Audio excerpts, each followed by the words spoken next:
আজকে আমাদের পুকুরে মাছ ধরা হবে। আসসালামু আলাইকুম, কেমন আছো সবাই? আমি তো আজকে অনেক ভালো আছি। অনেক দিন পরে পুকুরে জাল নামানো হয়েছে মাছ দেখার জন্য। দেখা যাক কতগুলো মাছ দেখা যায় আর কত বড় হয়েছে। তো আলহামদুলিল্লাহ আজকে কিন্তু বেশ অনেক মাছই উঠছে দেখা যাচ্ছে। তো এই যে দেখো সবাই মিলে জাল ধরে টানাটানি, তোমার ভাইয়াও আছে, আমার আরও ভাইয়েরা সবাই আছে। পুকুরের মাছ খেতে কিন্তু দারুণ লাগে, অনেক মজা লাগে আমার পুকুরের মাছ খেতে। বাজারের মাছ কিনে খেলে না ওটা অনেকটা ভালো হয় না।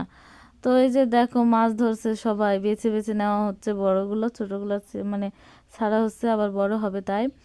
তো এই যে তোমার ভাইয়া মাছ ধরতেছে দেখো, আমার তো খুব ভালো লাগছে। আর বড় একটা মাছ, জোড়া জোড়া বড় মিনার কাপ মাছ দুইটা পাওয়া গেছে। দেখো এই যে দেখো তোমার ভাইয়ার অবস্থা কি।